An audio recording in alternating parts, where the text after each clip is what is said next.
Hello everyone, कैसे हैं आप?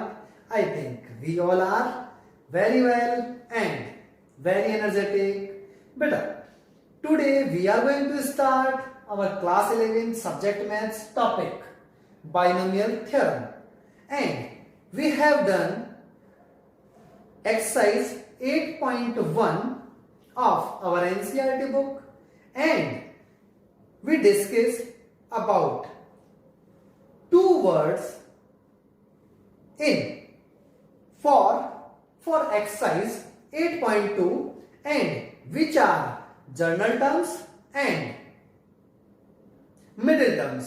बेटा, जनरल टर्म और मिडिल टर्म पे बेस्ड हमारे पास कुछ एग्जांपल्स भी हैं एक्सरसाइज 8.2 में। So we are discuss some important examples और questions of our NCERT book. Okay then, so let us start. Yes, our first example is find the value of a if 17th and 18th term of expansion and given expansion is 2 plus a raised to power 50 are equal। बेटा, ये हमारे पास simple सा question है, हमारे को a की value calculate करनी है, फाइंड आउट करनी है। सो यहां कंडीशन क्या है? 17 एंड 18 टर्म। तो 17 और 18 टर्म कैलकुलेट करनी है अपने को फर्स्ट ऑफ ऑल। अब हमें कैसे पता चलेगा 17 और 18 टर्म के लिए? So first of all, as we know, r plus 1th term means general term of expansion x plus y raise to power n। मतलब हमारे पास कोई भी एक्सपेंशन गिवन हो जिसमें 2 टर्म हो, पावर n हो, तो उसकी कंडीशन हमारे पास होती है t r plus 1 means r plus 1th term is equal to ncr x means first term raised to power n minus r, and y means second term raised to power r। तो इस फॉर्मूले की help से हम लोग 17th और 18th term calculate कर सकते हैं। How? Yes, here r plus 1, then we use only r। तो यहां हमारे को 17th टर्म अगर कैलकुलेट करनी है तो हमारे को r का यूज लेना पड़ेगा, इससे 1 लेस करना पड़ेगा। तो 17 से 1 लेस कर देंगे हम लोग 16। So here n is equal to 50, r is equal to 16 for 17th term, and what is x? x means 2 and y means a here। so we put the all values in this formula। Is that clear? तो हमारे पास क्या हो जाएगी? 17th term आ जाएगी, and similarly we can find 18th term with the help of this formula. Is that clear? अब हमारे क्या करना है? According to question these terms are equal, तो हमारे को इक्वल कर देना है। तो मैंने क्या किया, इन दोनों को देखो जरा, ये वैल्यू कैलकुलेट हो गई, ये वैल्यू कैलकुलेट हो गई, and according to question 17th term is equal to 18th term। So 50c16 2 raised to power, बेटा 15 मैंने 16 किया, 50 मैंने 16 किया तो 34, और 50 मैंने 17 करेंगे तो इधर 33 आ जाएगा। ओके, अब देखो इसको हम लोग कैलकुलेट कर लेते हैं। यहां a की पावर 16 है, यहां a की पावर 17 है, इसको इधर ट्रांसफर कर देंगे तो a बचेगा ओनली, और इन दोनों टर्म को इधर ट्रांसफर कर देंगे तो 50c16 इनटू 2 बचेगा, इधर कितना है? 34 है 2 की पावर, इधर 2 की पावर 33 है, इधर जाएगा तो क्या होगा? ओनली 2 बचेगा, और अपॉन में ये आ जाएगा। जब आप इसको कैलकुलेट करेंगे then we get a is equal to 1। It is our simple example of our NCERT book, लेकिन यहां गड़बड़ हो जाती है, कैलकुलेशन मिस्टेक हो जाती है, इसलिए we should practice each and every examples and question of our NCERT book। yes beta, so we are taking another example for practice। okay then, I am taking some other important question and this is not in our NCERT book. It is based on topic middle term of our NCERT book. तो बेटा middle term का भी हम लोग equation ले लेते हैं and question is find the middle term of given expansion. Expansion क्या है हमारे पास 2/3x² minus 3/2x raised to power 7. And as we know, middle term calculate करने के लिए first of all we should check power which is even और odd. तो यहां पे जो हमारे पास है 7 इज ऑड नंबर. तो हमारे को मालूम है if n is odd number then number of terms of expansion are 8 terms. Okay, so जब 8 टर्म्स हमारे पास है तो मिडिल टर्म हमारे पास कितनी आएंगी? 2 टर्म आएंगी विच आर n+1/2th टर्म और n+3/2th टर्म. मतलब ये तो कितनी होगी हमारे पास? 4th टर्म और ये होगी हमारे पास 5th टर्म. अब 4th टर्म और 5th टर्म हमारे को कैलकुलेट करनी.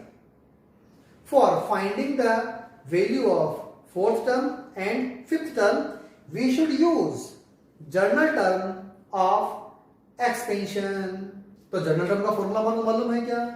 Yes, as we know TR+1 is equal to NCR into x raised to power n minus r into y raised to power r. वो वाला फॉर्मूला यूज ले लेंगे. यहां देख लो जरा. तो यहां हमारे पास 4th टर्म कैलकुलेट कर रहे हैं तो 4th टर्म के लिए r क्या होना चाहिए? एक लेस होता है तो 3 हो गया. तो 7c3 2/3 ये जो हमारे पास है 2/3x² raised to power 7 - 3 n minus r.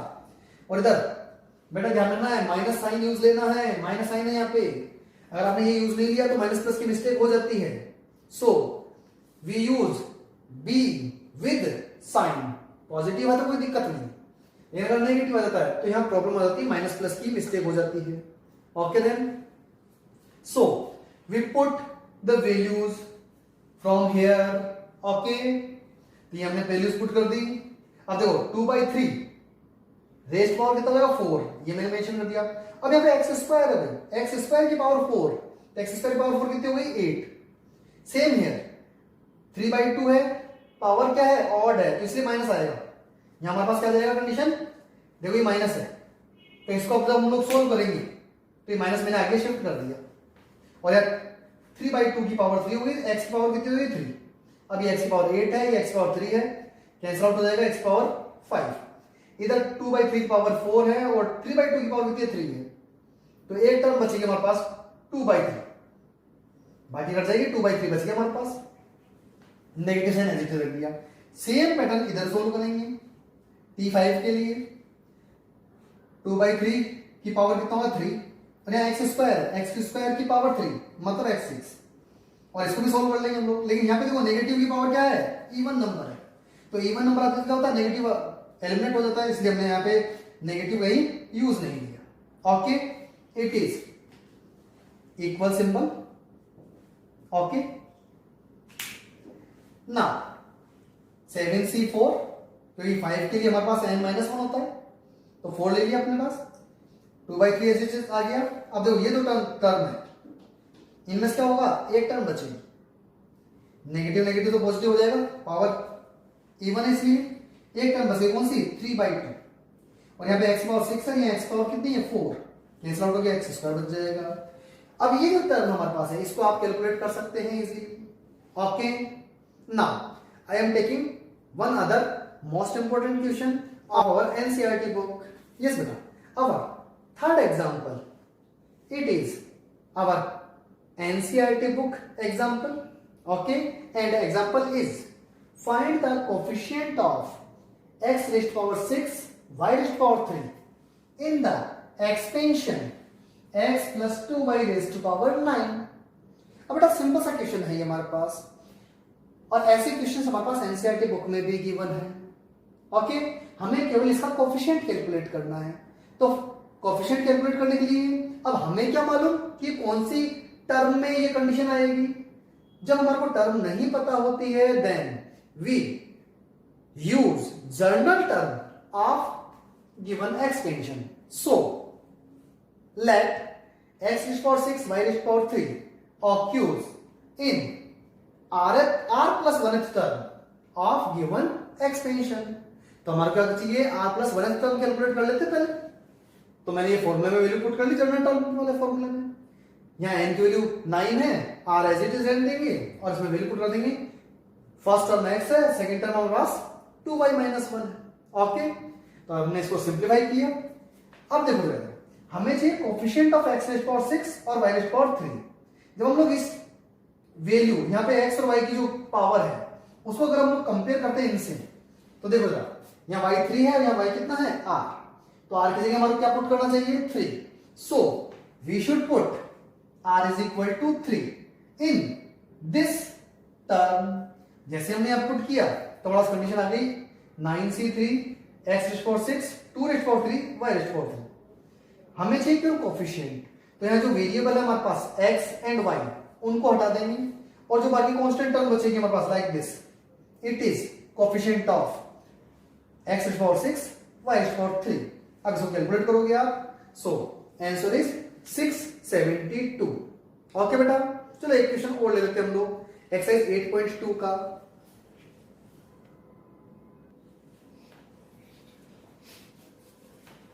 Yes बेटा, our next question is, in the expansion 1 plus a raised to power m plus n, we have to prove that the coefficient of a raised to power m and a raised to power n are equal।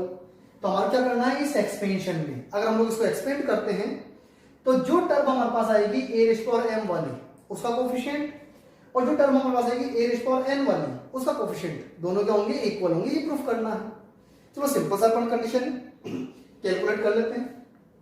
First of all, for solution, as we know we don't know that in which term there is occur a raised to power n और a raised to power n। हमें पता ही नहीं कौन सी term में होंगी ऐसी, तो हमने क्या किया उसको जनरल टर्म कैलकुलेट कर दी।